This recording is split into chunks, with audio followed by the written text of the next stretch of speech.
सत्य है,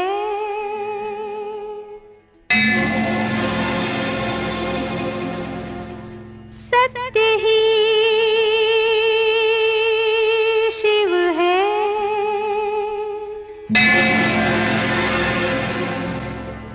शिव ही सुंदर है। जागो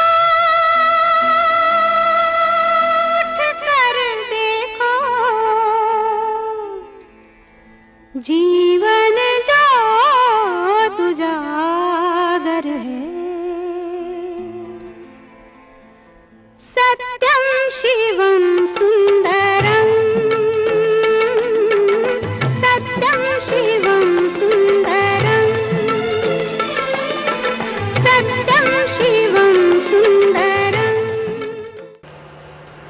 आम की खेती के लिए किसी विशेष किस्म की जमीन की जरूरत नहीं है। आम पथर्रा जमीन हो, मुरमी जमीन हो, बंजर हो, कोई भी अनुपजाऊ जमीन भी हो, वहां भी बहुत अच्छे ढंग से खेती की जा सकती है। डॉक्टर रामलाल कश्यप की विशेष धारणा थी कि किसानों को एक कुछ ऐसा इनकम होना चाहिए जो धान के सिवाय भी और उनकी वार्षिक आमदनी में अच्छी बढ़ोतरी। उन्होंने मुझे जो समझाया था वह बहुत ही प्रेरणास्पद था। उन्होंने ये कहा था कि पूरा आम के लिए बिलासपुर सबसे अच्छी जगह है। यहाँ मानसून अच्छा है, बरसात अच्छी है और यहाँ सूर्य नारायण मेला पूरे आम के बगीचे में लगता है।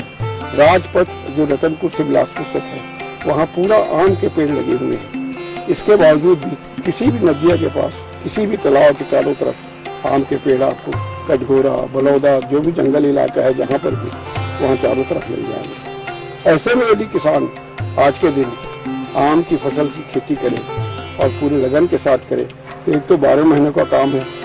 और कोई किसान ऐसा नहीं है जिसके पास में कोई कोला, बाड़ी या यदि 5-7 एकड़ का किसान है तो 8 एकड़ जमीन ऐसी हो जिसके पास में धान नहीं होता हो, उस जमीन में यदि आम के पौधे रोप दिए जाए तो उनके एक सालाना आय का प्रमुख स्रोत बन जाएगा। उन्होंने मुझे उत्साहित किया, प्रोत्साहित किया और उन्होंने ये भी कहा कि हम लोग आम के बारे में जानते हैं पर हम आम की खेती नहीं कर सके और अब तो हमारी उम्र दूसरी हो गई, आप लोग कर सके और आपके करने से दूसरे लोग करेंगे। मैंने कहा मैं नहीं जानता करीब करीब, तो बोले जानते तो हम हैं, करना आपको। आज उन्हीं की प्रेरणा का यह सुफल है कि हम इस बंजर जमीन में आम के पौधे लहला रहे हैं। यहाँ लगभग अभी तक 160 टन यानी लगभग 1 लाख किलो तक आम हो सकता है। वैसे 1,60,000 होता है, हम मान के चलते हैं कि उतना तो कम भी हो सकता है। कई बार इंटरनेट वेयरिंग आती है। एक और बात है, लोग कहते हैं 5 साल तक यदि इनकम नहीं होगी किसान कैसे जिएगा। इसका सीधा सा हल है कि यदि इंटरक्रॉपिंग की जाए, 2 पेड़ जब छोटे छोटे रहते हैं, पौधा तो बीच 10-10 मीटर में लगा रहता है, 30 फुट में, उस बीच की जगह में यदि वो फल, सब्जी, हल्दी या अदरक कुछ भी करे तो उसका परिवार आराम से पल सकता है। ड्रिप उन्होंने बताया था कि ड्रिप नहीं लगाएंगे तो आप आम मत लगाइए, क्योंकि आदमी इतना सक्षम नहीं है कि वो फलों को, पौधे को पानी दे सके। अपने घर में गाय पालता है, उसको तो दाना नहीं दे सकता वो, तो आम के पौधों को कहाँ दे सकेगा। तो ड्रिप एक ऐसी चीज है, टपक सिंचाई जिसको बोलते हैं, आज के दिन इसमें 70% सब्सिडी है और पूरा का पूरा पानी पूरी तौर से उपयोग होता है और सीधे जड़ में जाता है और उस पानी से कहीं भी घास होने की भी शिकायत नहीं। बहुत कम पानी में काम भी चल जाते हैं और पौधे भी बहुत पुष्ट होते हैं। मैंने ड्रिप लगवाया था और उसी का परिणाम है कि आज ये लहला रहा है। उन्होंने और भी कई बातें खास बताई थी कि बिन ब्रेक होना चाहिए, चाहे बगीचा 1 एकड़ का हो, चाहे आधा एकड़ का हो, चाहे 5 एकड़ का हो, चाहे 50 एकड़ का हो। चारों तरफ ऐसे सघन पौधे बांस के, नीम के, कमाल के या नीलगिरी के लगाने चाहिए, जिससे अंधड़ से आम के पौधों को नुकसान मत हो। आम थोड़ा मोड़ा गिर जाए वो दूसरी बात। उन्होंने और भी बहुत सी बात बताई थी कि वाटर बॉडी होना चाहिए। यदि पानी बाहर बहेगा तो आपकी बोरिंग सूख जाएगी।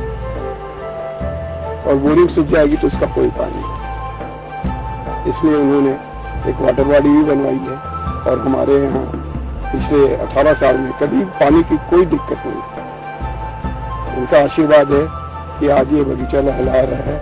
और मेरे लिए बताने लायक खास बात यही है, इस बगीचे लगने के बाद 44 बगीचे लग चुके हैं, कुछ कोरबा में, कुछ रायगढ़ में और कुछ बिलासपुर। 26 बगीचे तो सिर्फ बिलासपुर में लगे। ये लगभग यहाँ 1700 पेड़ हैं आम के।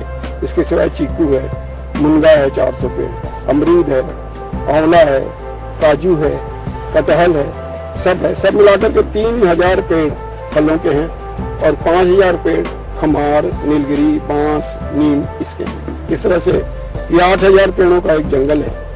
यहाँ 15-16 किस्म के आम हैं, जिसमें खास है दशहरी, लंगड़ा और विशेष रूप से छत्तीसगढ़ में पहली बार, जिसको लोग विश्वास नहीं करते, यहाँ अल्फांसो की फसल बहुत अच्छी होती है।